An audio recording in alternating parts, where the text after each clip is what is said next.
they must want to keep you. So I would ask that you will have, we've got restrooms right here on the left-hand side. We will have a reception afterwards in the room at the back where you entered. Tonight's program will be about 45 minutes of talk, lecture, and then about 45 minutes of Q&A. So let's get right to it. Please welcome Sam Perry.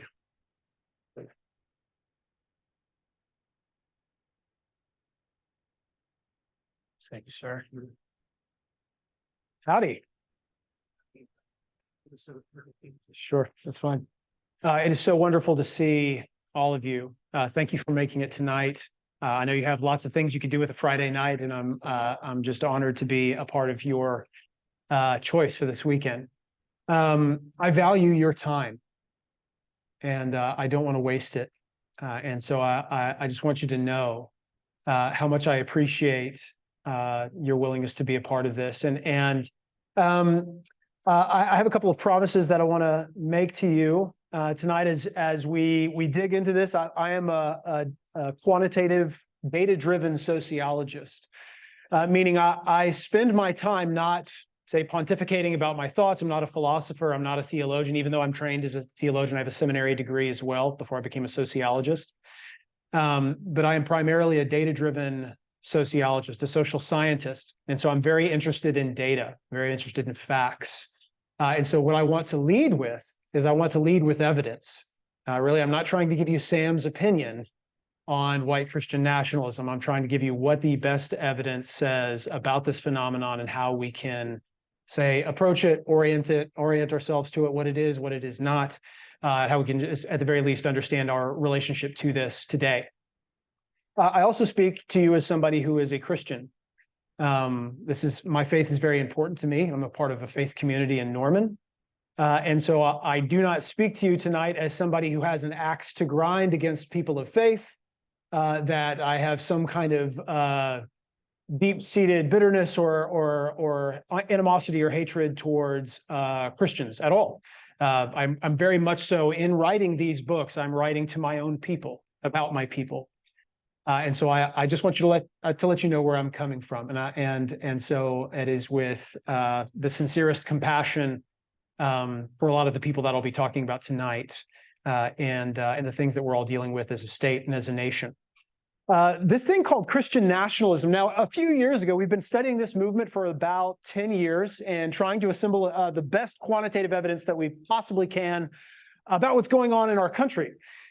It used to be, when we first started talking about this thing called Christian nationalism, nobody knew what we were talking about. This was it was like pushing a sled uphill. People were talking about white evangelicals. It was nonstop, white evangelical, white evangelical. After Trump won in 2016, I can show you the clippings from the headlines the following day. As the exit polls came out, people looked and they said, oh my gosh, 81% of white evangelicals voted for Donald Trump. It was all people could talk about, white evangelical this and white evangelical that. And so what we wanted to do as we were collecting data, and we said, this really isn't about being a white evangelical. There's an underlying ideology that attracted Americans to the kind of rhetoric and the kind of policy views and the kind of anger, the kind of anxiety that Trump was selling, that appealed to them and they found attractive. And it transcends being a white evangelical. It spans across secular Americans and mainline Protestants and Catholics, and even people of non-Christian faiths. And so what I'm going to be talking about is that ideology of Christian nationalism. Nowadays, it is not difficult to drum up a conversation about Christian nationalism. It is something that is common in the vernacular. It is a part of American popular discourse, so much so it trends on Twitter. This is a printout from a guy named Ryan Burge, who's a great follow on Twitter. He's a political scientist. He does a lot of data-driven kind of things that he posts. And this is a printout of how often Christian nationalism as a term was used on Twitter from February 2022 to November 2022, right before the midterms. And you see there's this huge spike. What's going on in June and July? Is that taking off? Sadly, that is not because of the publication of my own book, The Flag and the Cross, which took place In April, hardly a bump at all. I'll talk about what drove that really like massive bump in conversation about this thing called Christian nationalism. But it is something that we see popping up all over the place. You can see it talked about on the Colbert Report, on the news. This is something that we talk about in the Washington Post. We're getting a lot of coverage on this kind of thing. It has become such a popular thing to talk about, in fact, that publishers are catching on, and they are now repackaging books that were formerly about white evangelicals, and now they are changing the subtitles of those books to include Christian nationalism in it. So I'll just give you two examples. Angela Denker and Sarah Posner, both of these books are fantastic, but they were written before this wave of Christian nationalism, this idea took off. And so you see the publisher, this is Understanding the Voters Who Elected Donald Trump, White Evangelicals, Why They Worship at the Altar of Donald Trump. And you see both of the subtitles 2 years apart have changed. In fact, some friends and co-authors of mine, these are scholars at the University of Texas and the University of Oklahoma, The Everyday Crusade, Christian Nationalism in American Politics. Now, what's funny about that is the book doesn't even talk about Christian nationalism at all. It's the word they use is something called American religious exceptionalism. But their publisher told them, if we're going to sell this book, we're going to call it Christian nationalism.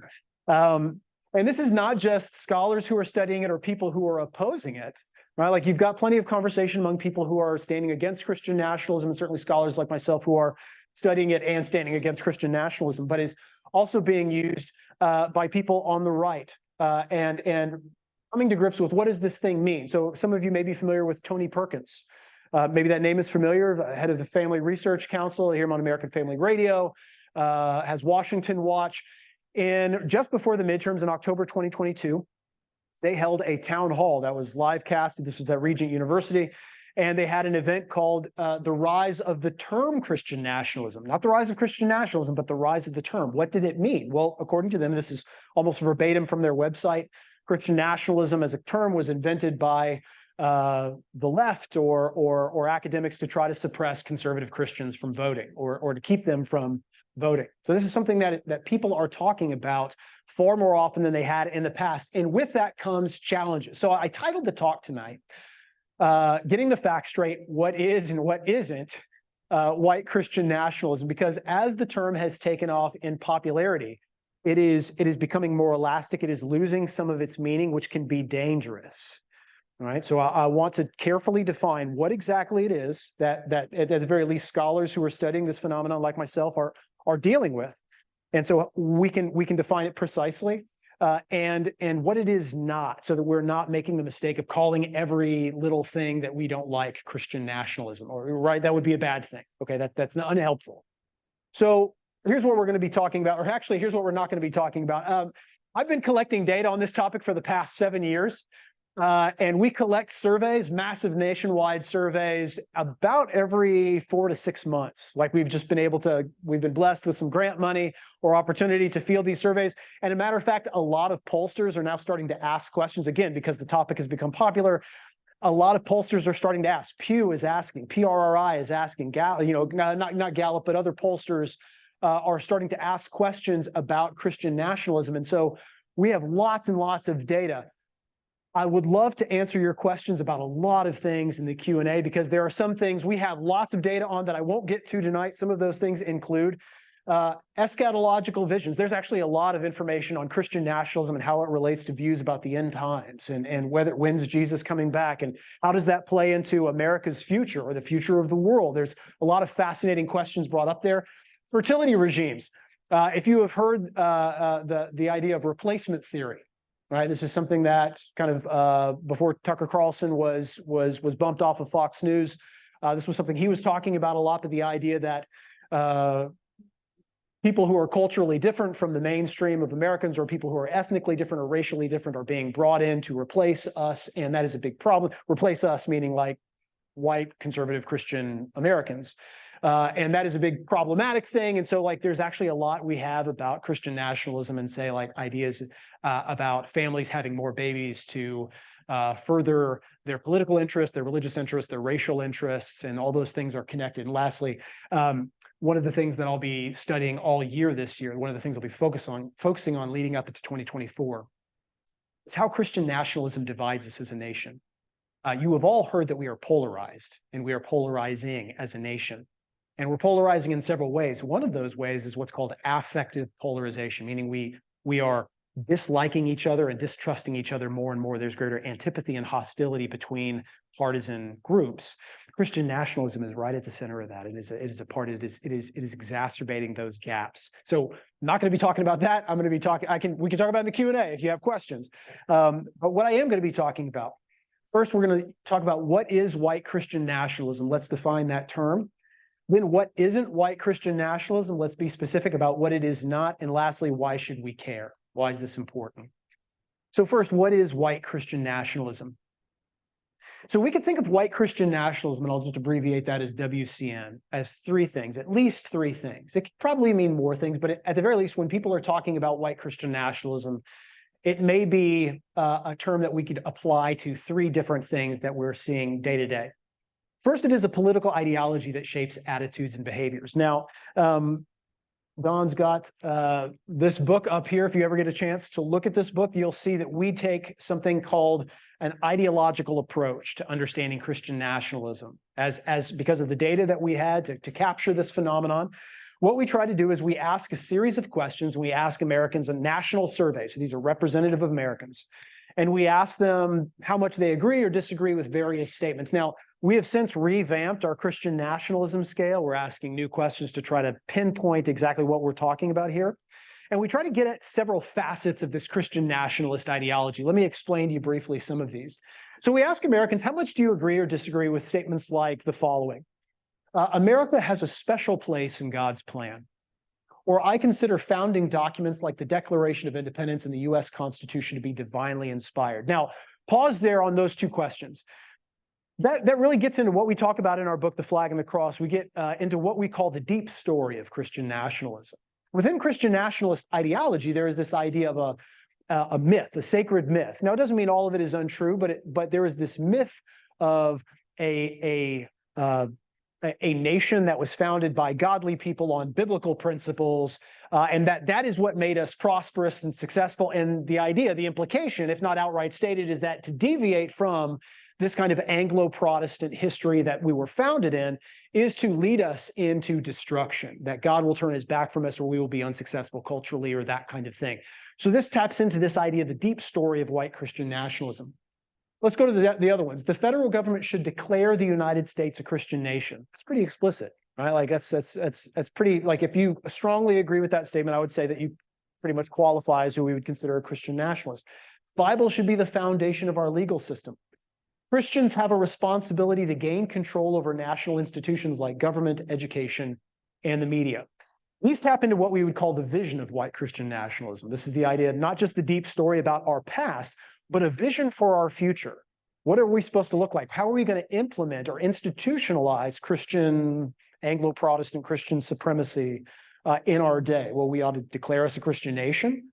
We ought to build our legal system on the foundation of the Bible, and Christians should try to control all of these important institutions. And the last one really gets into the identity of white Christian nationalism. I consider being a Christian an important aspect of being truly American.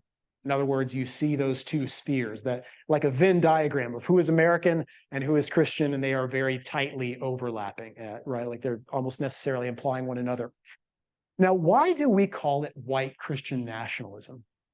Right, like those questions that I just gave you right there, if you notice, they have nothing to do with race at all, right? They don't imply race, they don't imply ethnicity, they don't imply background even. They just talk about religion and politics questions. So why do we call it white Christian nationalism? This is important to keep in mind.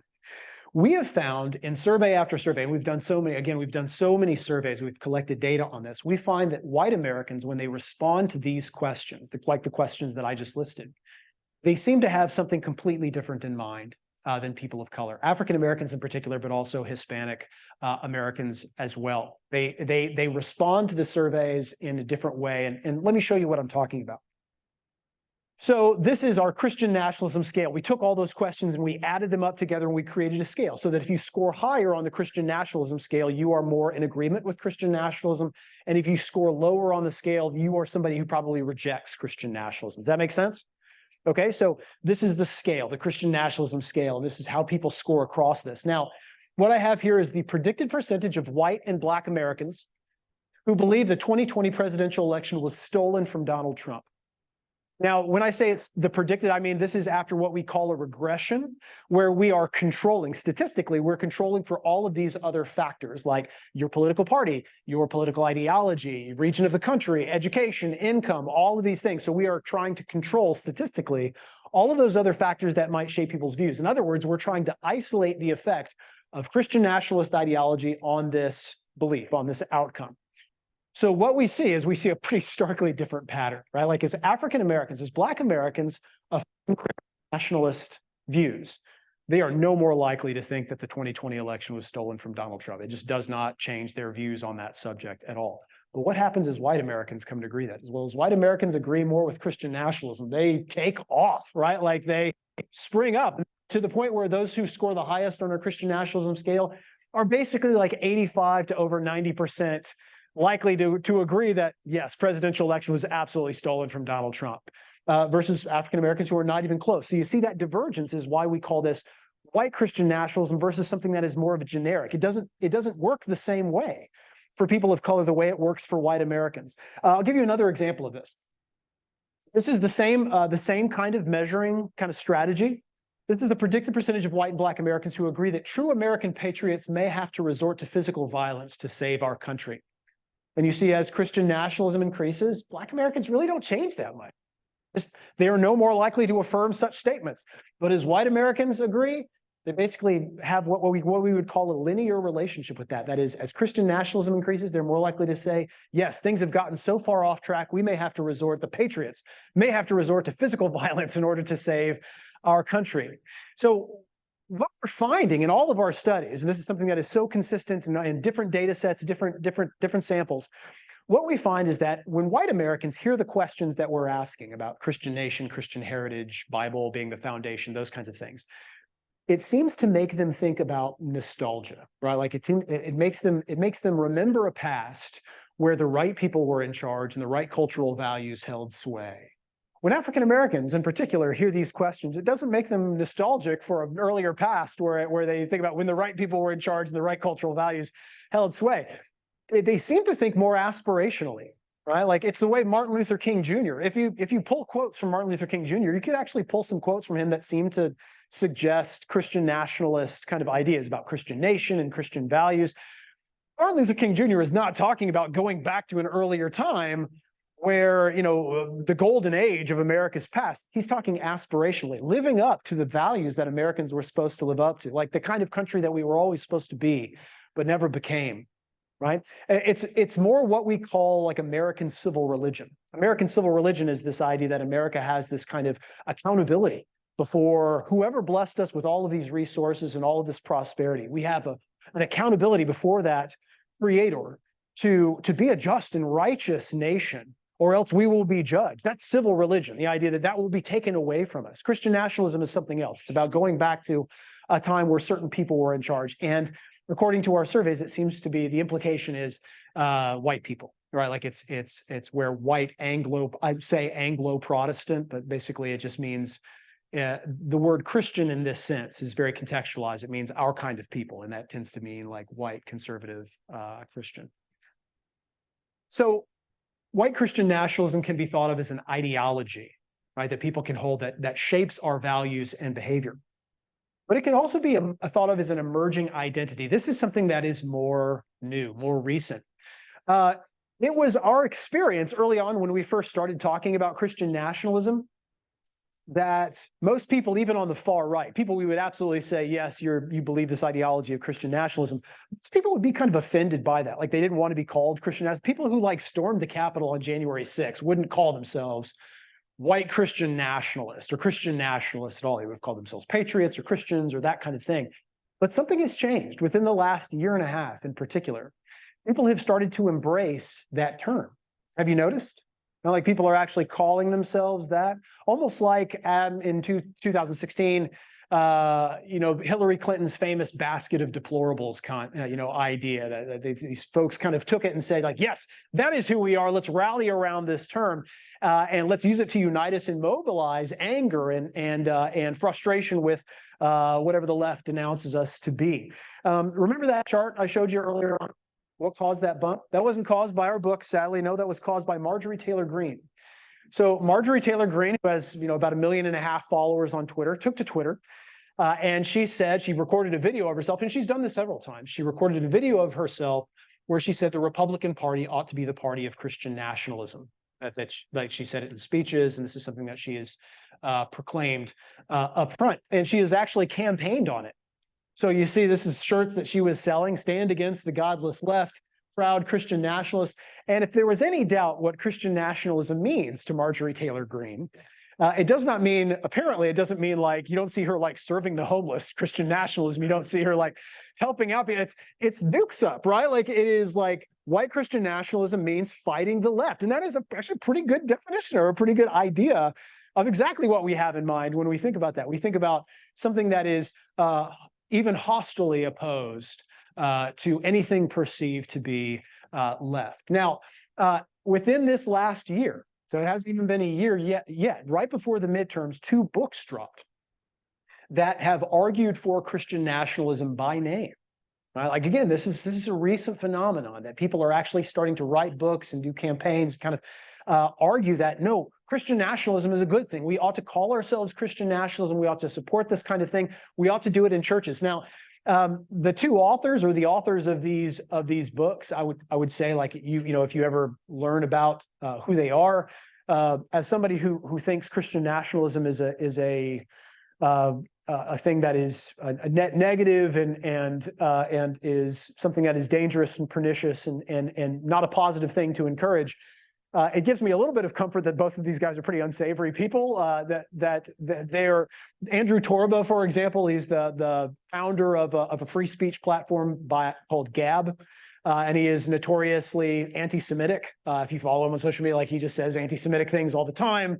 Is pretty hostile in that sense. Stephen Wolfe is somebody who has said, and you can again find social media posts from him about, like, say, revoking the 19th Amendment that gave women the right to vote. He doesn't think that's a good thing. He's also said on social media that, and you can find things like evidence for this, that interracial or interethnic marriage was some kind of sin, because, like, if you follow his logic, and he's arguing theologically, if you follow his logic, God has created the nations to be separate. Nationalism is good. Protecting your national culture is good. And interracial or interethnic marriage kind of violates that. And so he would say it's not the worst sin, but it's kind of a minor sin to marry interethnically. Now, this is them following the logic of their own kind of arguments about, like, why God has blessed nationalism and why we ought to do the same. But this is not something that is necessarily fringe. So this is something that I want you to keep in mind. When I say people are actually warming to the label Christian nationalist, or they would be willing to call themselves that. Last fall, we asked a question on a survey. We're doing all these surveys, and we asked Americans how well the term Christian nationalist would describe you. And they had the option from, like, not at all to quite well or very well. And we found that about 25% of all Americans said the term Christian nationalist described them very or somewhat well. It was about 45% of Republicans, and it was well over half of white evangelicals who said the term Christian nationalist described them very or somewhat well. Now, did we define it for them? No. Did they necessarily know what they were agreeing to? No. But it is troublesome that just hearing the phrase Christian nationalist, over half of white evangelicals were like, yeah, I don't know what that is, but that sounds like it would be something that I would be down with, right? Like that would be something that I would agree to calling myself or warming to the label.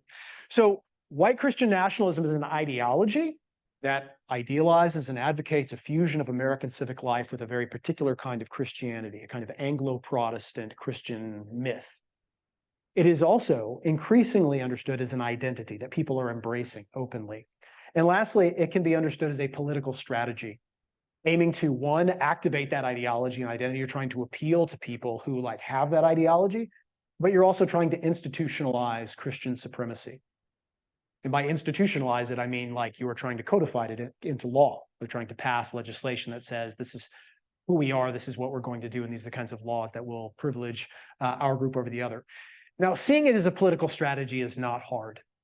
Right. So this is, I think Donald Trump, whether you thought he accomplished a lot of the things that he said he did, which he did in office, he accomplished a lot of the things that he promised, especially to white conservative Christians about, say, appointing Supreme Court justices or passing certain legislation. So in that regard, promises made, promises kept for Donald Trump.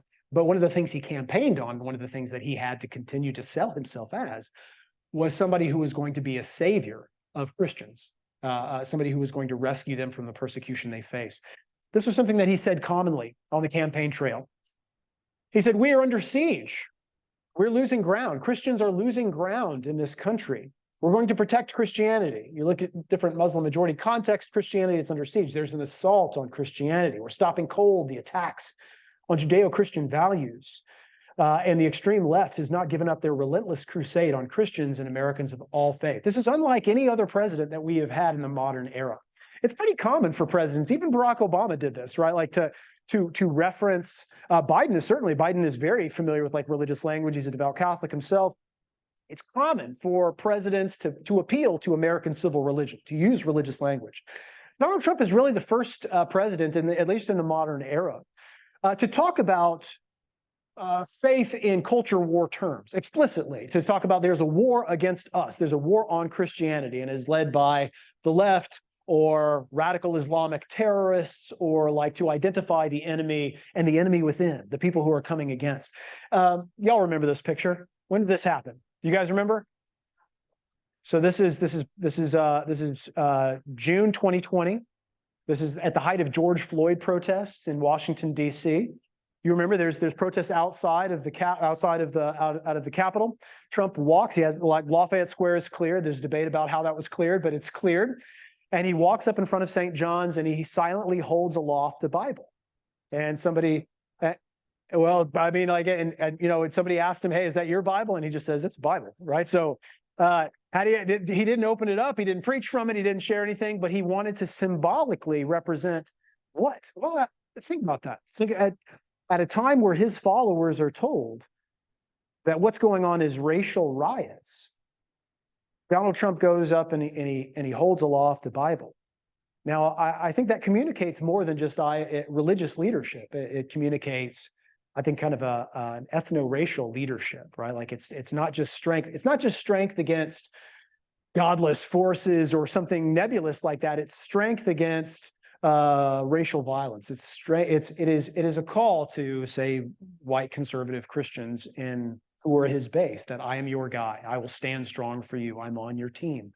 That is a political strategy. Now, we've seen this in our own state of Oklahoma. Christian nationalist rhetoric used as an appeal or as kind of an idea that, like, here is what I am claiming, even when it is just expressed openly. I think this gives off the idea of what I'm talking about. So you remember this. This was kind of a famous thing that he did when of the last election. He was praying with his wife and he said, "We claim Oklahoma for you in the name of Jesus. As the authority that I have as governor, and the spiritual authority and the physical authority." I'm still not quite sure what he meant by physical authority. The physical authority that you have given me, I claim Oklahoma for you. We thank you that your will is done on Tuesday, meaning he won.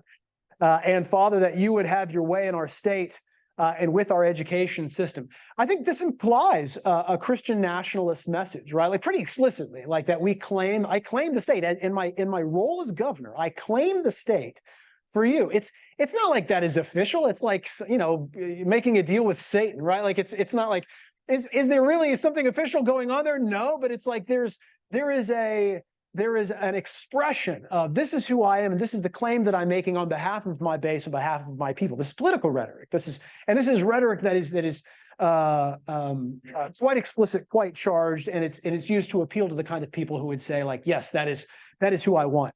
Our own Ryan Walters. Now, my wife is a public educator, and she is a school teacher. And Ryan Walters came to Norman recently, and spoke. And I was proud of my fellow Normanites for voicing their opinion during that time that we were there. But Ryan Walters is actually pretty explicit in his use of Christian nationalist language, not just in the rhetoric, but he actually wants to institutionalize this as policy. So it's not just about, hey, saying prayers and claiming Oklahoma in Jesus's name. This is about, hey, what we're going to do to actually change education for this. He has said, these are just direct quotes from him, the liberal left has infiltrated Oklahoma's classrooms and have anchored themselves in promoting atheism as the state-run religion. Is that tethered to reality in any kind of way? It's debatable, but the message is clear, right? Like the rhetoric, okay? So this is what he did just a month ago. In June 2022, Walters I think at the meeting for the State Board of Education, Walters endorsed recommendations from the Oklahoma Advisory Committee on Founding Principles, which is a group of pastors. And what they endorsed was a minute of silence. So it can't be a moment of silence. It has to be a minute of silence. And every time you have to do the minute of silence, you say that we are giving you students a minute of silence so that you can pause for like prayer or meditation or any kind of silent activity. In every classroom, a durable poster or framed copy of the 10 Commandments in a publicly visible location. And every teacher must be trained in patriotic education with curriculum from Hillsdale College, which is a private conservative Christian college in Michigan. Now, again, this is where we're getting into policy here. Now, how is this Christian nationalist? I don't see Jesus's name in there. Well, I think you have to maybe think for 5 seconds to think about what are the first 4 commandments in the 10 Commandments. And what are you telling students in every classroom in a publicly visible location? You're telling them, thou shalt have no other gods before me. Which God is that? Is that the generic whatever God you choose? That's probably not how the God who gave that command thought about it. All right, so thou shalt have no other gods before me, no graven images, no taking that Lord's name in vain and honoring the Sabbath.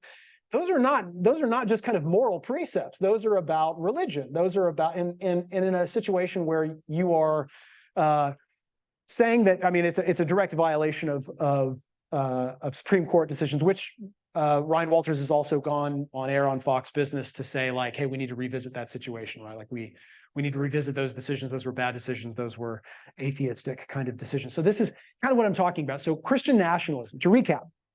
What is Christian nationalism? Christian nationalism is at least 3 things. It is this ideology that I've described that really idealizes and advocates this deep story and this vision for America's future and really fuses the identity of Christian and American together to where they are one and the same.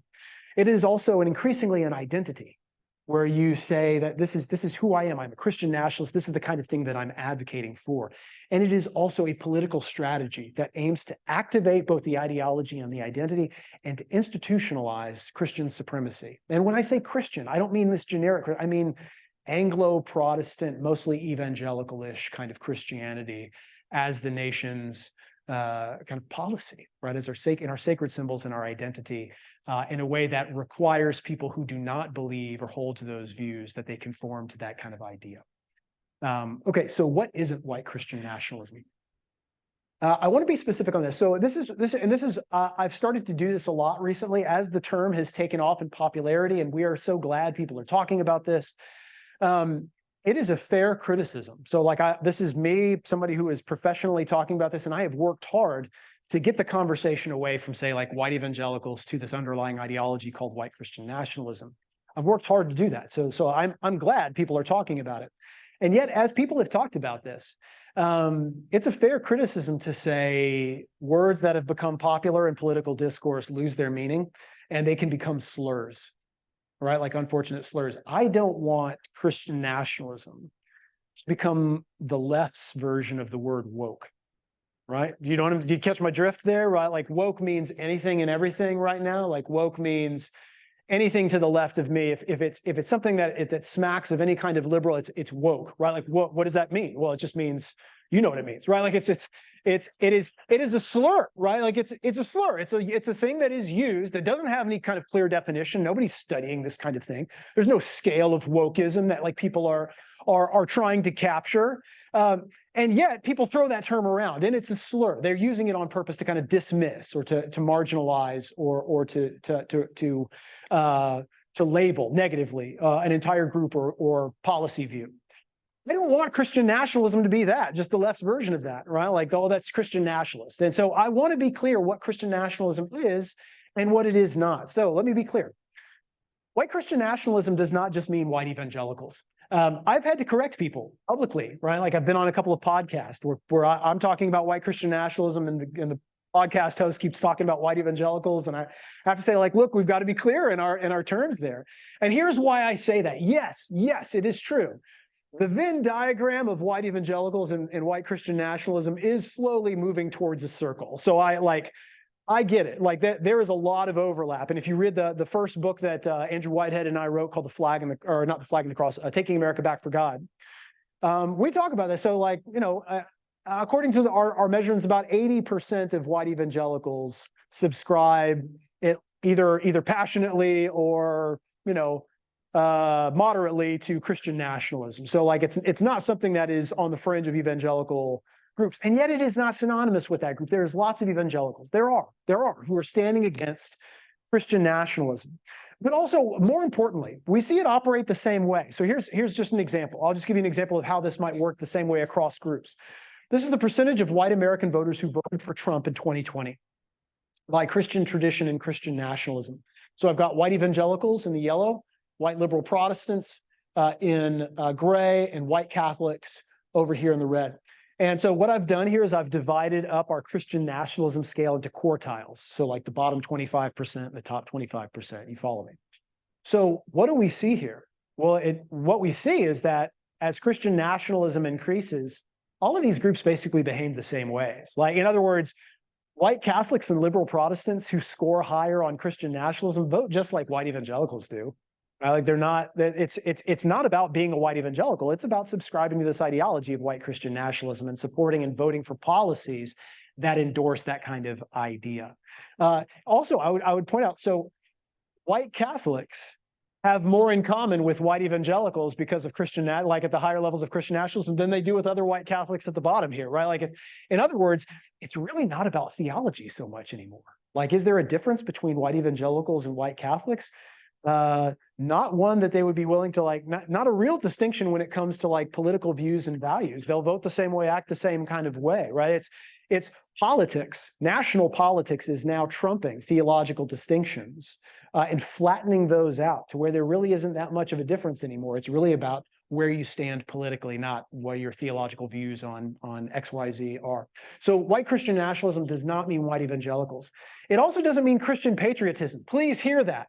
We have said in every chance that we get that when we denounce or when we say, hey, this Christian nationalism stuff is problematic, people immediately respond with, well, are you saying I can't be a patriot? Right? It's bad to love my country? No, we're not saying that. We've never said that. Loving your country is good. And I believe there is a distinction, a clear distinction between patriotism and nationalism. Right? Some great books to read on this. One fantastic book is Timothy Snyder. He's a historian at Yale. He's got a great little book called On Tyranny. It's a bestseller. It's a fantastic book. He has several pages on the distinction between nationalism and patriotism. Patriotism is about being a good neighbor, right? Like, it is about serving my community. It is about valuing the people around me because these are my people. These are the people I was born around, and I want to serve them. I want to help them. I want to lift up my country and make us better. I want to hold my country accountable to make it better, right? I'm willing to say it's wrong. I'm willing to say that we're wrong. Nationalism isn't like that. Nationalism says we are better. And nationalism usually is very specific, right? Like, it's usually it's not civic nationalism, meaning like I just want to make my country better. That's like patriotism. It's more of like an ethnic nationalism. Like, we are the people to whom this nation rightfully belongs. And we will fight to make sure it stays ours. It wants to elevate one group and diminish another group. That's nationalism. So Christian nationalism is not Christian patriotism. I'm all about Christian patriotism. I think that's a good idea. White Christian nationalism does not mean recognizing positive Christian influence in the United States. It is okay to say that a lot of our nation's founders and a lot of great people in our nation's history were devout Christians, and they were great patriots, and all of those things were good, right? Like, that they had strong theological beliefs, right? Like, like, I think John Fea, who is a historian at Messiah College, and he's written a great book. I would recommend it to you. It's like, was the United States founded as a Christian nation? And his message, his overarching message in that book is, it's complicated, right? It is. It's complicated, right? Anybody who tells you it's not complicated, that like like every founder was like an evangelical, or that every founder was like a secular humanist atheist, that's not true, right? Like, neither one of those is true. It's complicated. John Jay was probably what you would consider more of an evangelical at different periods in their lives. Like Hamilton was kind of an evangelical at times. Other times, guys like Jefferson and Madison and John Adams were not. And so, like, were we founded as a Christian nation is what role did Christianity play in our America's like history and heritage? It's complicated. So recognizing that like Christianity has done some good things and Christians have done some good things for our country is not Christian nationalism. So it doesn't require you to deny those kinds of things because those are just facts. Lastly, white Christian nationalism does not mean Christians getting involved in politics. So this is the other one we hear. Whenever we talk about the dangers of white Christian nationalism, somebody chimes in, and maybe in good faith, maybe it's just misunderstanding. So I don't mean to say this is some kind of troll. I just mean that somebody chimes in and says, or so you're saying that if any Christian gets involved in politics, well, aren't you a Christian? Aren't you making political claims? Isn't that Christian nationalism? Like, that's not what I'm talking about. So Christian nationalism isn't about Christians getting involved in politics. The majority of people in the country are still, today at least, identify as Christian. So nobody is saying them voting their values or getting involved in politics is Christian nationalism. Christian nationalism is this idea that our understanding of Christianity and Christianity as code for people like us should be the one that is dominant. We will seek that. We will institutionalize that. We will codify that so that there is institutionalized Christian supremacy in this country so that people like us are privileged and people on the outside have to just deal with it. That's Christian nationalism. And that is not Christians voting their values. If that is your value as a Christian, maybe you and I need to have a conversation about like, what are Christian values and what are American values? Like, what does it mean to be a patriot or somebody who actually like subscribes to the Constitution and appreciates those kinds of things? So trying to be clear about what is Christian nationalism, what it is not. Now, why should we care? Why should we care? So let me, how are we doing on time, Don? Oh, what's, okay, well, give me a little bit, can I have a little bit more of your time, then we'll move to Q&A? Okay. So we're getting to some meat here, some more data, and I don't want to pass this up. So why should we care? Let's think about Christian nationalism, white Christian nationalism in particular, as an ideology, right? Like something that shapes people's values and behaviors. What we talk about in The Flag and the Cross and our other books is that Christian nationalist ideology seems to be very strongly and clearly associated. And when I say strongly associated, I mean it's like the strongest factor associated with it. It's not partisanship, it's not political ideology, it's not your level of education or where you live. It's Christian nationalism, and it seems to be strongly associated with authoritarianism, conspiratorial views, anti-democratic values, and even the promotion of violence in support of all of those things. Let me just give you a rundown of what I mean by that. So this is across our Christian nationalism scale. We're looking at white Americans who subscribe to this ideology. So Christian nationalism is among the leading predictors that you believe, you see this takes off on our scale, that the best way to stop a bad guy with a gun is to have good guys with guns. That sounds familiar, right? You've ever heard that one before? And it seems to be a linear association. The more you subscribe to Christian nationalism, the more you think the solution to bad guys with guns is to have more guns, good guys with guns. What we call in our book righteous violence, right? You're not opposed to violence. You're actually in favor of violence. You recognize violence is inevitable, but it's who gets to exercise the violence. It's us, not you. The biggest problem with the death penalty is that we don't use it often enough. Authorities should be able to use any means necessary in order to keep law and order. And if national security is at risk, I support the use of torture. Now, you might say that some of those things, like, well, I kind of agree with some of that, but taking all of these things together, the picture that this paints is a group of people who, the more they subscribe to this ideology, they're not only comfortable with violence as a way of maintaining control over problematic populations, but they actually favor it, right? Like they actually kind of, it's the way they want to go. It's the way you get things done. Christian nationalism is actually also highly conspiratorial. Now, we have published studies on this, and others have published studies on this. It's really powerfully kind of related. The idea that Christian nationalism is connected to this idea of persecution, that you feel persecuted, that you are Christians, that white people are persecuted, that people like you are being terrorized and persecuted by these outside threats, by wokeness, by socialists, by the left, by all these people. And so you are more likely, it is strongly correlated with believing that things that just, flat out are true. Some of the things that sound kind of ridiculous. So for example, the January 6 riots. The more you subscribe to Christian nationalism as a white American, the more likely you are to believe that Antifa and Black Lives Matter were mixed into the crowd, and they were the ones who started the January 6 riots. Look how high that goes, right? All the way to like 85, 90% at the highest levels. Belief in the core QAnon conspiracy, right? So QAnon, you've heard of that before. The core conspiracy behind QAnon is almost too ridiculous to recount. If you remember, right, like this idea that the Democrats and the elites, the business elites and the academic elites, they are working together in some kind of ring of child sex trafficking that is connected to a pizzeria in Washington. Like it's all of that. So we asked that on a survey. Asking that on a survey was just kind of like, is anybody going to agree with this question at all? Did I just waste space on a survey that we paid for? And sure enough, we find that white Americans subscribe to Christian nationalism. They're more likely to believe that view. Other things related to COVID, for example, find that people who subscribe to Christian nationalism were more likely to believe the COVID vaccines themselves have killed hundreds of people, that the government is hiding what it knows about the origins of COVID-19, and that the COVID, and we see this other one, this goes down, the COVID vaccines are both safe and effective at preventing COVID-19, right? So think about the kinds of choices that people are made to get vaccinated, to pursue treatment, those kinds of things. In a previous study, we found that people who subscribed to Christian nationalism were the least likely to take precautions when there was lockdowns. Remember, like when we were all scared in kind of the late spring of 2020, people who subscribed to Christian nationalist ideology, that was the leading predictor that they were not going to wear masks, that they were just going to go out in public, that they didn't care, that they were just going to disregard and all those kinds of things. And it's related to a distrust of institutions and government. Lastly, or not lastly, there's two more. Christian nationalism is also anti-democratic. Even before the election, we did this survey in 2020, right before the November election. So before any talk of like a stolen election, any talk of like, no, January 6th was not around the corner, there was not kind of this thing. We asked Americans how much they agreed with the statement, we make it too easy to vote already. And the more you subscribe to Christian nationalism, the more likely you are to say, we already make it too easy to vote. They would support hypothetical civics tests in order to vote. That's like Jim Crow things right there, right? Like we just kind of asked that, like that you would require a civics test to vote, and that you would support revoking the rights of certain felons for life. Look at this one over here. In a previous survey, we also asked, we just gave Americans a choice, and we said, which is the right view? Which describes your view? Voting is a right, or voting is a privilege?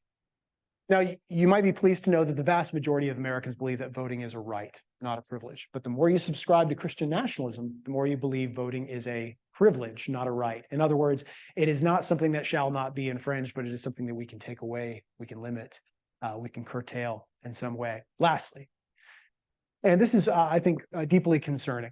We asked Americans just kind of questions about violence for the sake of scoring political victories and what may be necessary in the future. We found that as more Americans subscribe to Christian nationalism, they're more likely to believe there is a storm coming soon that will sweep away elites in power and restore rightful leaders. This is kind of connected to QAnon. And because things have gotten so far off track, true American patriots may have to resort to physical violence in order to save our country. So not only are we talking about something that is conspiratorial, supportive of authoritarian violence, and anti-democratic, but is open to the idea of political violence for the sake of scoring needed victories, necessary victories. So what comes next? Here's where I'm going to land the plane real quick. Here's some good news. Are you guys ready for some good news? Oh, here you go. Okay, so I've got one slide of good news, two slides of good news. Now, the good news is, and we get asked this all the time, and our answer is pretty consistent. Is Christian nationalism increasing? Like, is there a surge in Christian nationalism?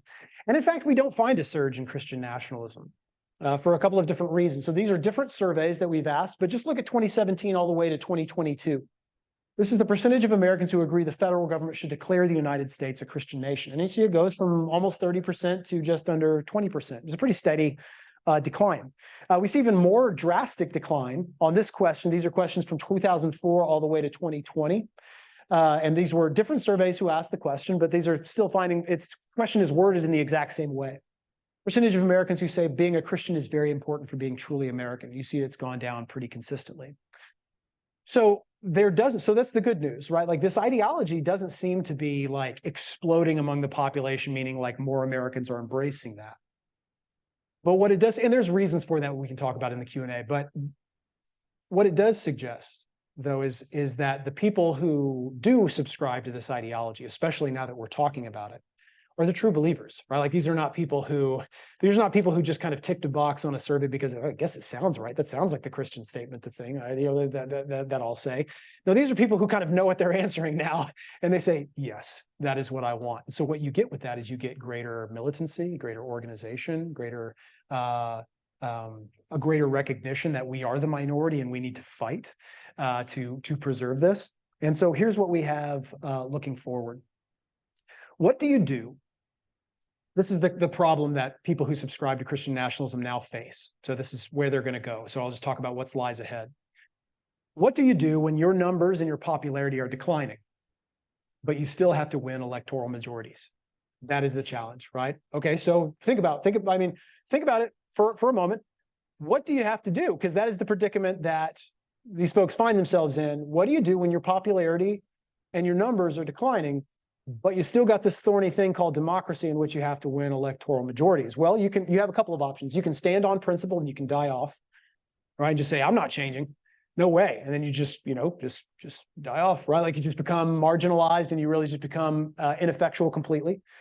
You can change to appeal to the broader electorate, but that stinks. Who wants to do that, right? Like we're not doing that. That goes against the very principle of the thing. So these two options are pretty much off the table. We don't want to die off, but we also don't want to change. So what do you have to do? Well, you could distract electorates with fear and anger. This is what political scientists call plutocratic populism. That is, you want to say back the wealthy. You want to create policies that will support the wealthy, but you need to be able to get a bunch of white working class voters to vote for things in which they are economically screwed over. So how do you do that?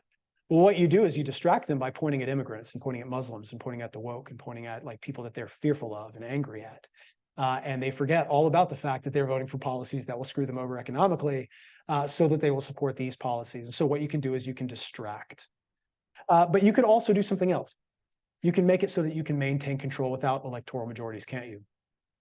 You can engage in voter suppression and rigging. You can change election laws to make it more difficult to vote, because who are the people who are most likely going to upset you if you're in this camp? Well, it's people of color, it's young people, and what are you going to do? Well, you can do a lot of things, it turns out, right? Like you can close down, you can shorten the time that you have to say vote. You can eliminate mail-in ballots. You can make more stringent voter ID laws. You can do all kinds of things. People have done that in the past. And lastly, you can control courts, because then you've got lifetime appointments. Does any of that sound familiar, right? Like, does it sound familiar? Because this shouldn't be new. Like, you just got to walk through the logic of what's going on. It is all follows a very clear logic of what shall I do when my popularity and numbers are diminishing, but I still have to win electoral majorities. You can go through the decision tree and see this is what you have to do, and this is what you can expect in the future. And so it is incumbent upon those who have a problem with this and say that is not Christian, that is not American, that is not the kind of value that I would support or endorse, to say, no, that's not going to be what we do. And so I'm so grateful for your time, and I would love to take any questions that you may have now. Thank you.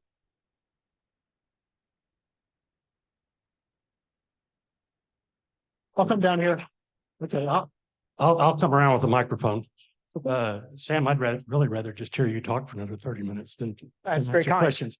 I'll ask you an unfair question. Okay. I thought the most profound chapter in your book was on the history of white Christian nationalism, and it's been there from the beginning. Right. And you trace over 400 years key points where we could have had a different future. Your book is kind of an alternate narrative to 1619 Project. That's right. So if we brought you back for another lecture, you'd talk the whole time about history. But if you can just give a brief sense of that, of how this is not a new phenomenon. This has been here since 1690. Right. So in American history, like we have had the enemies have been different, the outsiders have been, and even people, of course, wouldn't have called themselves white Christian nationalism. But what you would have had, say, in 1690, would have been white Protestant Britishism, right? Like it was colonies, but it was the idea of whose land does this belong to? Well, it belongs to people like us. That captures that phrase, people like us. Well, what are the most salient parts of your identity? Well, it would be as it is distinct from, say, Native Americans, who you're trying to take the land from. And it would also be your Christian identity, and that was Protestantism, because you're not Catholic and you're not French. The outsiders really require you to circle kind of core components. So what we talk about in the Flag and the Cross is that Christian nationalism has this long history. Enemies are always different. At some parts in the nation's history, it was Native Americans. At some parts, it was Catholic French. Other parts, it was African Americans, or it was Asian Americans. Nowadays, It's sorry. Nowadays, it is the kind of it is the racialized components. I think have at different times in our nation's history, post civil rights, you really couldn't talk about race quite as explicitly. Now in the post Trump era, it is becoming a little bit more common to talk about, say, immigrants or Muslims, or you can use very kind of, you can't say black, but you can say things like woke, which is obviously implying that kind of thing. Or you can talk about Black Lives Matter. Or you can talk about people who are, say, you can use all various kinds of dog whistles. But the idea is people like us have our same kind of national heritage, our same race, and our same religion. And that idea is as old, it goes back since before we were our country. So white Christian nationalism is actually very old indeed. It is not something that's just emerged with Trumpism or Trump himself. Trump was able to leverage that kind of underlying ideology and rhetoric to be able to mobilize it to meet his needs. Now, I will say this. So I want to follow up. Like, we're at a. I want to make sure I can see people in the back. Excuse me. We're at a really interesting spot, I think, politically. Right, like so because we as a nation are deciding now. In the midterms, we did this a little bit in 2022. In the midterms, we kind of decided whether or not we're going to legitimize that kind of rhetoric, right? Like whether or not that rhetoric would score political victories.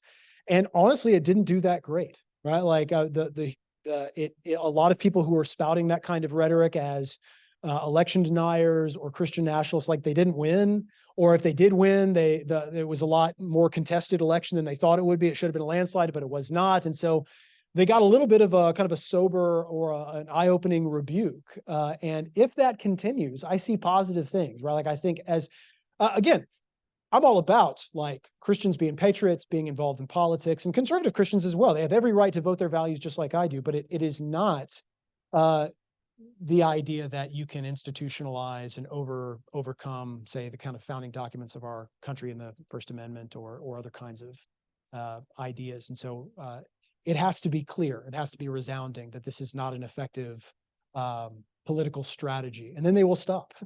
But if it's working for them, they will keep on doing that, and they will keep on spinning that rhetoric and uniting people around that kind of rhetoric. I think your batteries are out, so if we'll get you another wireless mic, if you'll talk from the lectern until we get that to you. Okay, if you keep your questions brief, we'll try to get as many in as we can. Anybody up front? Could you speak to the relationship between white Christian nationalism and the New Apostolic Reformation?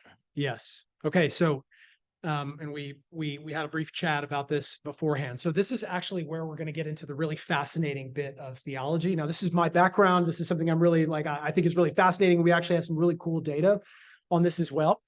So Christian nationalism is actually heavily connected to what we would call like eschatology. Familiar with that word, eschatology, the idea of the study of the end times and what's going to happen in the future.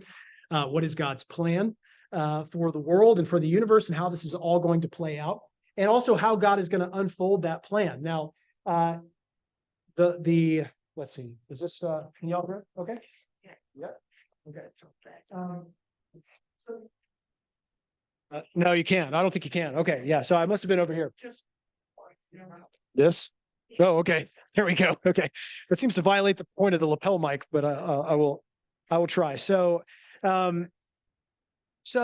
the New Apostolic Reformation movement is a Pentecostal movement that is very much into the idea of what we call dominionism. Now, dominionism is a little bit different than Christian nationalism. Christian nationalism doesn't really require any kind of like coherent theology. It's just about politics. It's just about us versus them, and it implies just a very thin layer of religious justification for its goals. Dominionism is something that's a little bit more developed, and it can take various different shapes.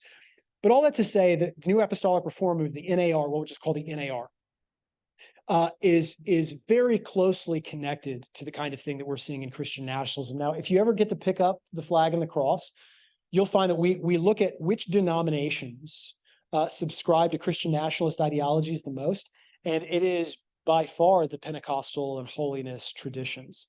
Now, that is, and we have found, and subsequent political scientists have also explored this, that gets a little bit dangerous when it is combined. Christian nationalist ideology, when it is combined with kind of end times belief that there is this kind of apocalyptic war going on between good and evil, that, and this is the kind of rhetoric you hear, I think Roger Stone, Trump's kind of, it's Roger Stone, and I like, yeah, so Roger Stone, I've seen him say like the Reawaken America tours, saying things like, this is not about Republicans versus Democrats. This is about good versus evil and angels and demons. And if we lose, we plunge the country into 1,000 years of darkness, right? Like, think about that kind of rhetoric. Well, what kind of activity is justified if the stakes are that high? If it's not just about like, well, you lost this election, try again the next one, right? Like, that's politics. That's just how democracy works.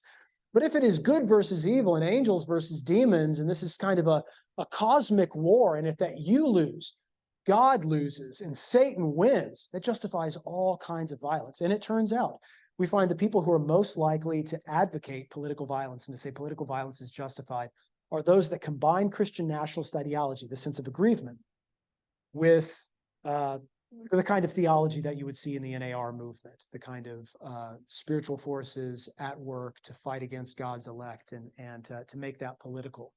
There are also other kinds of theologies at work here. So NAR is a powerful part of this movement, but you also see some of the guys that I mentioned, like the people who are writing books, pro-Christian nationalism books, they are reformed, like Presbyterians. They're PCA Presbyterians, like just conservative, like suit and tie kind of Presbyterians that they go and like they, sitting alongside bankers and lawyers and judges and professors. But they have developed this theology that says, no, this is our nation, we're going to take it back. And it looks a little bit different than the NAR kind of expressions, but it's still there. And so it really is fascinating. In terms of like eschatology, what people believe, one of the strongest predictors that you subscribe to Christian nationalist ideology are eschatological views, that you believe that there will be a rapture, that there will be an Armageddon, that you believe that Jesus is coming back to take us home and to rescue us, and that the world is going to get worse. And because it's that idea of persecution, that also feeds into the conspiratorial thinking, that there are demons, that there are forces, spiritual forces at work trying to subvert God's people in our nation together. Yep. Yeah, I got a little feedback. Can I just go up there? Yeah, I'll just do that. Okay.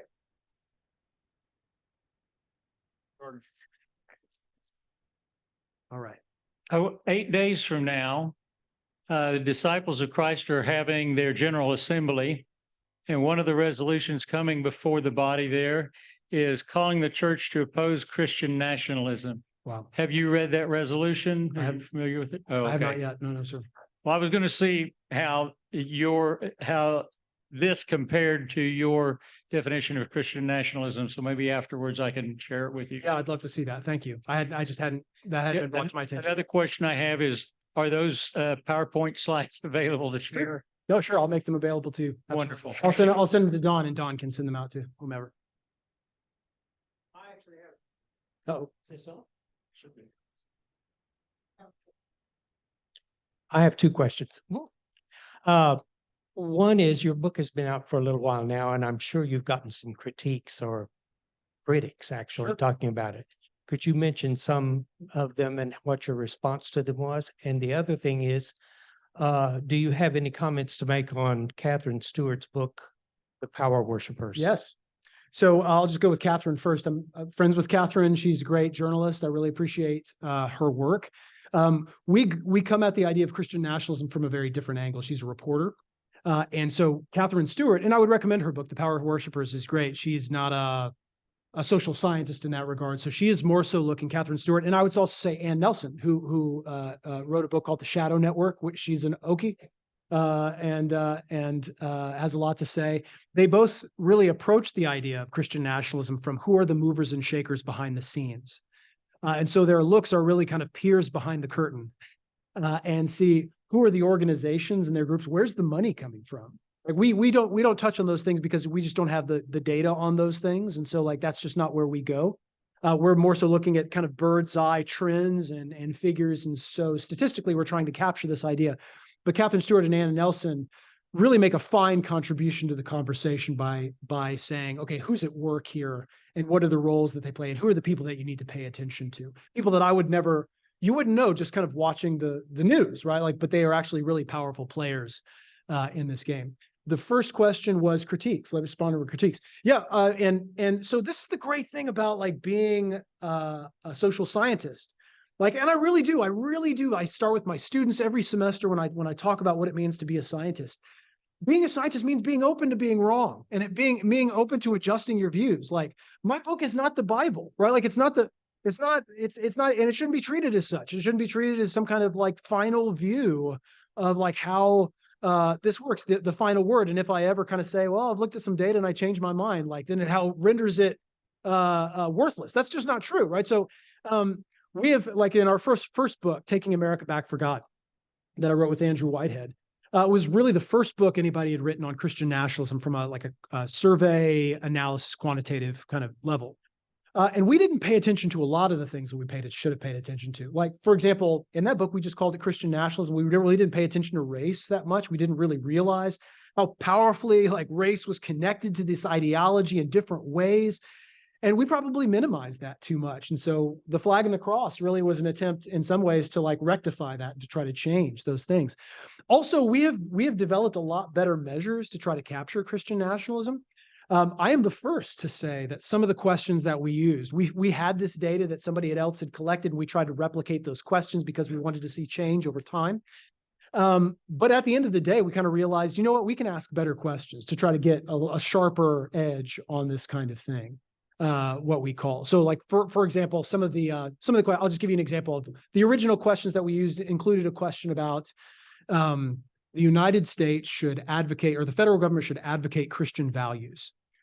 Well, then, that could be Christian nationalist. And most people who said yes to that really were Christian nationalists and what they meant. But maybe you mean Christian values in like a liberation sense, right? Like an advocating for justice, maybe a civil religion kind of way. And so it's a fair critique to say, like, you know what, that could have been sharper to try to tackle that. So the questions that I showed you at the beginning, though, are questions that we are trying to get at more specificity, right? So Christians have a responsibility to gain control over national institutions like government, education, and media. That's less about civil religion and more about Christian nationalism, or the Bible should be the foundation of our legal system. Again, we're trying to be a little bit sharper. So a fair critique is that the measures that we use to initially try to capture this ideology, some of them were at times too vague, and we could be sharper, and we could develop the science better. Does that make sense? And so, like anything, we are trying to. This is as an academic, this is something that we're always trying to do. We're trying to improve our work to try to better capture what exactly it is we're talking about. And yeah, so I think those are critiques that we got that we're trying to rectify, because we're trying to be good scientists. I see one over here, Don, or you got some hands over there. Is there anyone who writes particularly well about the rise of Christian nationalism in Catholicism? So that is the book that is waiting to be written, because because Catholic integralism, what we'd call Catholic integralism, is actually something that is I don't know if it's happening enough for us to statistically capture it in surveys, but there are leaders within Catholicism who are arguing Catholic integralism is like Christian nationalism for Catholics. It's the idea that the Catholic Church, the Catholic doctrine ought to be the foundation of our country and our laws. There is a professor, a tenured professor at Harvard named Adrian Vermeule, who is literally arguing for Catholic integralism. That is the basis of his entire kind of legal philosophy. I don't know how you get tenured at Harvard with that, but that is what he's advocating for, and he's kind of leading that. And so Catholic integralism is something that is fascinating, and yet it is something that is really understudied. And so that is the book that is waiting to be written. I haven't seen a lot on it.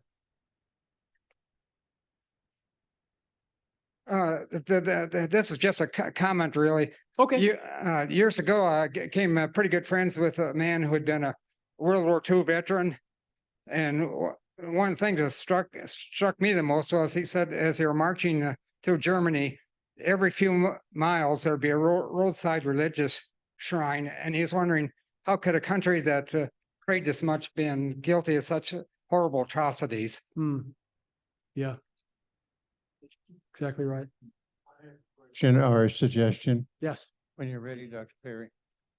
A few months ago, a church I've been attending in Oklahoma City did some amazing things that upset me as far as worship. So I haven't attended that church much lately, but I have written a book, 333 pages, called This Boy's Protest Against the Church Involvement in Politics.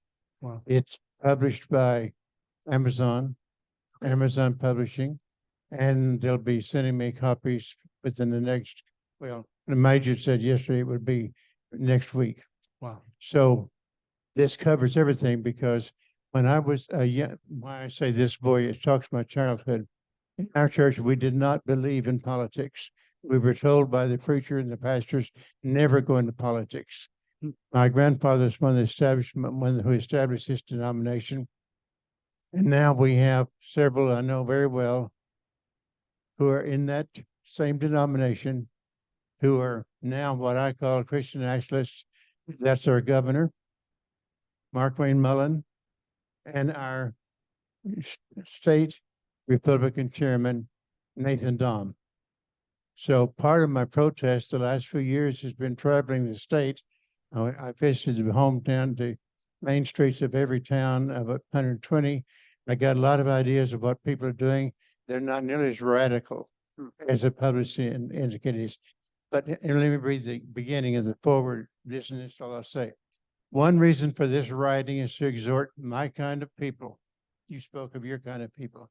My kind of people, the evangelicals, charismatics, Pentecostals, and those of all faiths, to think for themselves about making long-range choices that affect their secular political involvement.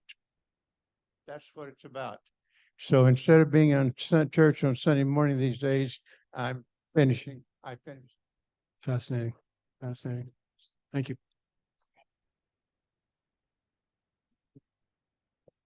Okay, that I read my snatch reading, that churches are folding and mega churches are getting Bigger. bigger. Yep. Talk to me about mega churches and Christian nationalism. Yeah, that's that is a phenomenon. So as a sociologist of religion, that's something that we've been seeing for a while now. And this goes along with what we might call the Walmartization of American Christianity. And that is as the big box church is able to get a lot of resources, and they're able to get a lot of, people for some reason, especially suburban Americans, like anonymity, and they like being able to go into church and get their fix and then come back out and not have a lot of like dealing with people. They are able to do that, but they're also able to get kind of like the rock and roll music. They're able to get the lively music and the professional band and the, laser show and probably a very hip pastor in skinny jeans and who has spiky hair and all those kind. And I joke, but like the mega churches are able to deliver all with lattes, right? Like and great in youth groups, like the youth programs. I went to a mega church one time and they had like you dropped your kid off at the door and they went down a slide, like a 2-floor slide into the youth group thing. Like it was the coolest thing ever. And so those churches are able to provide these kinds of incredible resources. And what happens is, like, as smaller mom and pop churches, storefront churches, maybe get shut down.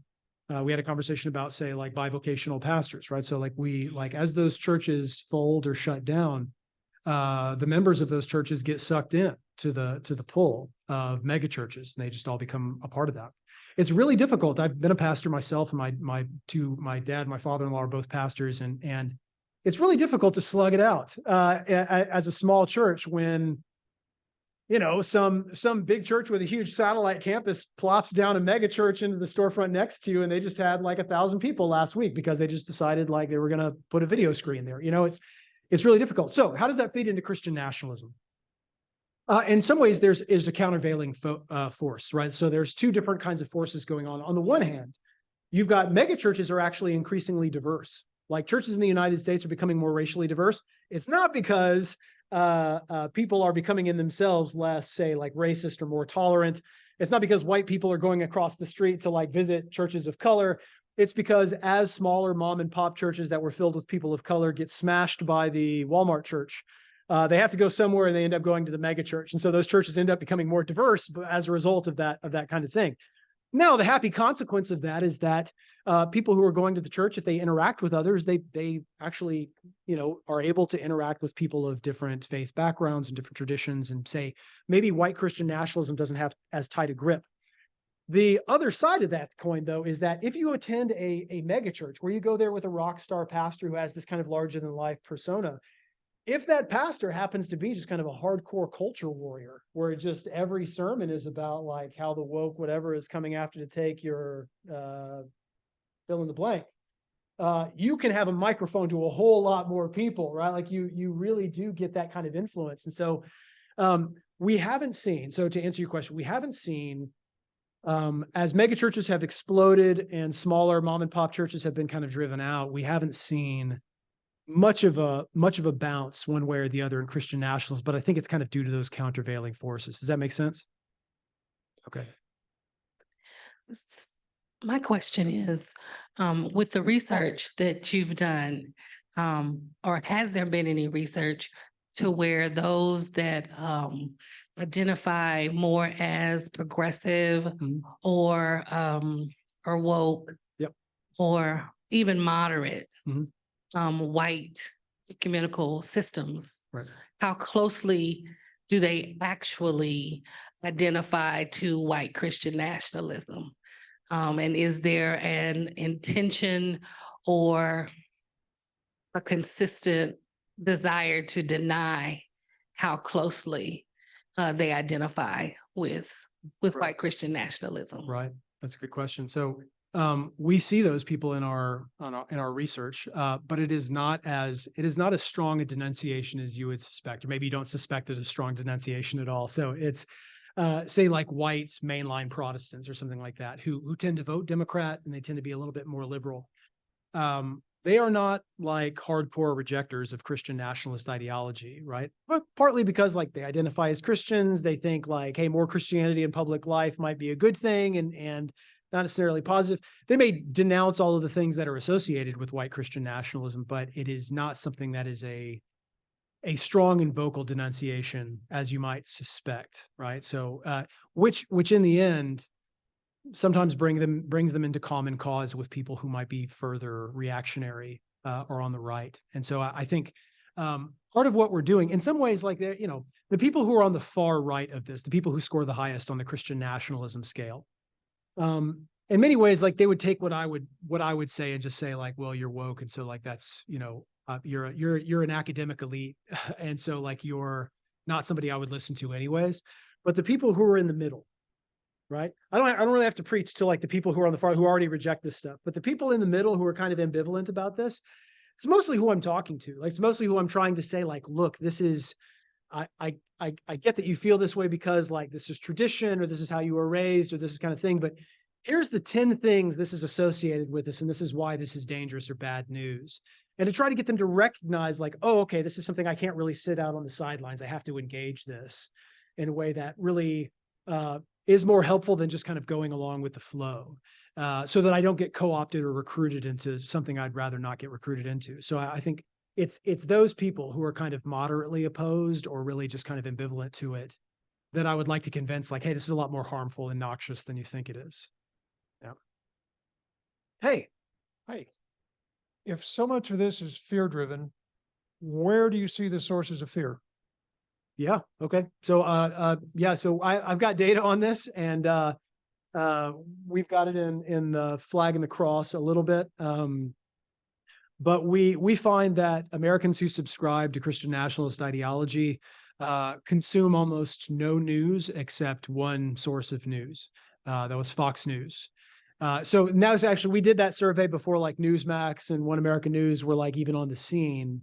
I would say that probably is the same case today. So like what we're seeing is that most Americans, especially Americans who are kind of ambivalent or reject any of this, they have a really diverse like news palette, right? Like they're all over the place. They're on CNN, they're on New York Times, Washington, MSNBC, and they kind of bounce around. But people who really subscribe to this, again, because of the conspiratorial thing, they don't really trust a lot of sources, right? Like they really have like one or two main sources that they go to. If we were to ask those questions on the survey, I would guess it would be, if I could ask those questions again, which I may do next time, it would be Fox, One American News, Newsmax. At the time, it was Breitbart, which Breitbart was a more popular news outlet then. In Oklahoma, I would guess they listened to American Family Radio. And I was like, and I'll just confess to you guys, my dad passed away a couple of years ago. And my dad was like, this is something that I saw unfold in my own life. And so my dad was what I would consider to be like an evangelical. We were raised, an interracial family. My sisters are adopted, and I just grew up with African-American sisters. It's one of the reasons I'm passionate about like racial justice and against the kinds of things that I argue about. So one of the reasons I became a sociologist. And my parents were advocates for racial justice and anti-racism as evangelicals. And they were not, kind of like far right evangelicals. They weren't all politically that kind of engaged, but they definitely stood for what I've considered to be the right things. My parents moved here to Oklahoma, and this was, they were in their late 60s, and my dad expressed frustration that like, man, I really wish I could find Christian talk radio besides this kind of like American Family. There's no Christian talk radio that's good besides this. It's the only thing I can listen to. They got a Dobson show that I kind of like. They got some preachers that I like. And otherwise, it's just kind of like angry news kind of stuff. And over time, I saw my dad's mind change on all of it. Like I could discern that my dad was just feeding on a steady stream of this like American Family Radio kind of talk show stuff. He would say stuff about like stuff that I knew was just false about like Biden or about like the left or about like something that was just kind of conspiratorial. And I saw before he passed away, like my dad was being captured by this kind of like source where it's just kind of conspiracy, angry, culture war, fear, and anxiety kind of thing.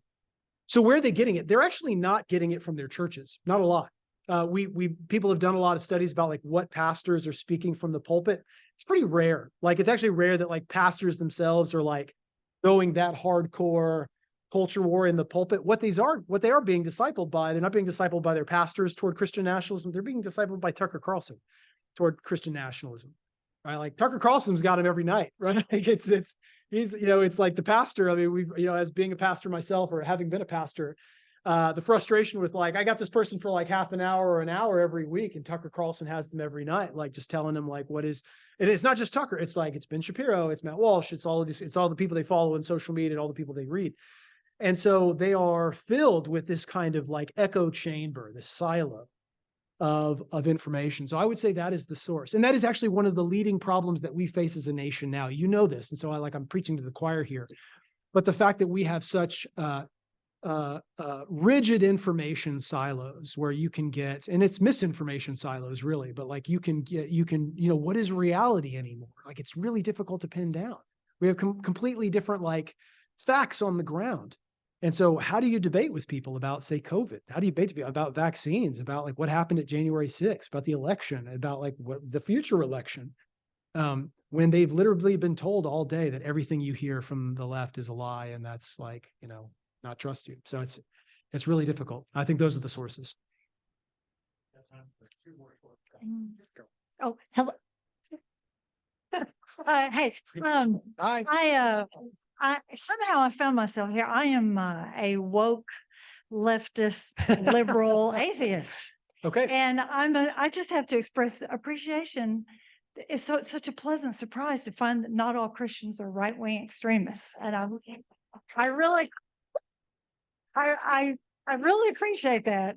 And I did want to ask you about a question. Please. What do you make of the Southern Baptist move? Are they going to get away with that? Are the women of the Southern Baptists going to put up with them telling them they can't have female pastors? I don't know what to make of that. So yeah, I'm happy to talk about it. So the Southern Baptist Convention is hemorrhaging members right now, for a lot of different reasons. So they actually have been losing members for years now. So you can see on charts that like evangelism is not overcoming the number of people that are leaving. Now, it doesn't mean these people are like rejecting Christianity. A lot of them are becoming non-denominational churches, but they are making a conscious choice to leave the SBC. And that is the two things that are breaking the Southern Baptist Convention apart right now are kind of racist Trumpism right? Like this kind of like a reactionary response to, say, wokeism or whatever, like how the SBC has been captured in many ways. But the gender thing is another deal, right? So you've got Beth Moore, who's a very popular Christian teacher and a conservative, right? Like she's not a lefty theologically, and yet she is somebody who has said, like, I can't be in this place anymore. You guys tolerate abuse. You guys protect your pastors who have been abusers rather than hold them accountable. It seems like you are far more interested in protecting your pastors than protecting your people, right? And so there's a reckoning happening, and the Southern Baptist Convention is being pulled apart, though. So they are in a difficult, and I don't mean difficult as in like we would say like this is not morally difficult. You should just make the right decision, but they are in a catch-22 in terms of like practicality because they have a movement within the SBC that is hardcore conservative. And they think their Southern Baptist Convention is becoming woke and becoming too liberal and leftist, and they're captured. Statistically, that is false. That is not true, right? So surveys that follow the SBC over time show that like the average person who sits in the SBC pews or identifies as Southern Baptist become more conservative, like more Republican. Like they are not becoming more left, they're becoming more conservative. But there's this movement that says, oh, no. Any indication that you've become captured by the woke agenda means like we're out, we're going to start our own thing. So they have to cater to these people practically, and yet they also have this movement of people who are saying, that's it, I'm done, I'm out of here because of the way you treat women, because of the way you talk about race, because of the way you saddle up with reactionary politicians. We're not doing it. So they're being pulled apart. I don't know. I don't know if that's about to accelerate. You know, like it's been happening for a while, but I don't know if it's about to accelerate anytime soon. One last really short question, really short answer. Man, these are all great questions, Joe. Thanks for your personal story about family, sisters, and your dad is powerful. This question may be answered more fully tomorrow, but I wouldn't want the night to end without at least asking, if we're concerned about this, and I think we are, what is actionable? What do we do? Right. Yeah. So I think part of this is actionable means in this there's a lot of different actions. So like I'm trying to square my thoughts with as somebody who identifies as a Christian and is in Christian spaces and Christian communities. I want to continue to talk to my people. Like, I don't want to check out. I don't want to be a part of the problem of like, this is what's going on in the United States currently, and especially COVID accelerated this. What we have is we have an intensification of like a sorting pattern. That is, people are saying they're going into their church and they're saying, is this a place for people like me? And what they mean is politically. And so if they go back into their church and they say, I don't like what this pastor's saying, this is too woke or this is too conservative, that kind of thing. And they just leave. They just cut and run and they say, like, I'm going to go to church that, and so what we have is we don't sit next to people who might think a little bit differently from us politically. We can't have those productive conversations. So part of my what I would love to see is I would love to see more productive conversations with people in our own churches with whom we might disagree, and us sticking there and working it out, right? Like, and being there for one another, serving one another, loving one another through those kinds of things. Now, I get it. There is a threshold beyond which I got to say, like, you and I have to part company because what you're advocating is white supremacy or it is something that is outright immoral or unchristian in a way that I can't have fellowship with that. But that isn't most of those things. Most of it is like, hey, let me help adjust your view on this, right? Like, can I push back on this issue?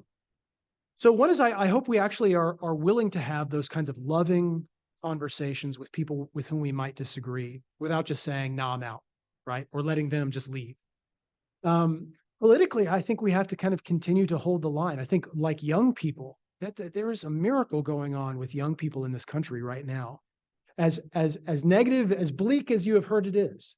One of the greatest stories over the past year is how young people are being mobilized to get involved in politics. And young people are not scoring the same on these kinds of things as like others. They are saying like, no, I want nothing to do with that, right? Like now there's a problem because young people are, and this is one of the greatest, or not one of the greatest, I mean greatest isn't like a good thing. One of the most noteworthy trends over the past few years in the United States is that young people in particular, if they have any kind of liberal leanings, as young people often do, they are, because of the religious far right, they are walking away from religion as a response, as a backlash to that politics. In other words, they are looking around and they're saying, if that's what a Christian is, count me out. And they walk away. Have you not seen this? Right? Like this is going on. Young people need to see that this isn't all, like, I love that you said that in the back, like this is not all Christians. Not all Christians are card-carrying members of the Christian right and are just kind of spouting that thing. And so if young people can't see that there is a group of people that say, like, you know, hey, I follow my faith closely. I love Jesus. I want to live out those kinds of values. And I don't have to be a part of this. Then if they don't see that, then they will just say, like, hey, this is something that I don't want to be a part of anymore. And they will walk away and do something else. And they are doing that. So I think actionable means, I think living out my faith, it means like having those important conversations with people. Politically, it means getting mobilized, right? Like it means being serious. It means not sitting on the sidelines. It means those people, let me tell you, those moderate people, like those people in the middle of this, one of the truest axioms in political science, right, is moderates don't move, right? Moderates don't mobilize. The people who are the most active politically are the people who are on the edges. Now that's sad because you end up getting kind of psychos on both sides, right? Like you end up getting people who are like really agitated. But what if you can engage those people in the middle and say, this is a problem, get engaged, then you can actually make something happen. But it is difficult to get those people in the middle to move. So I think that is what we have to do, is we have to wake people up in the middle and to say, this is something you don't have to be a lifelong activist, but this is something that you can take action. Does that make sense? Yeah. Okay. One of the things that makes me hopeful is that in Oklahoma, we have scholars like Sam Perry who shine a bright light on this and connect the dots. He really helps make sense of what's been going on here. And thank you for that. Thank you. Thanks for having me.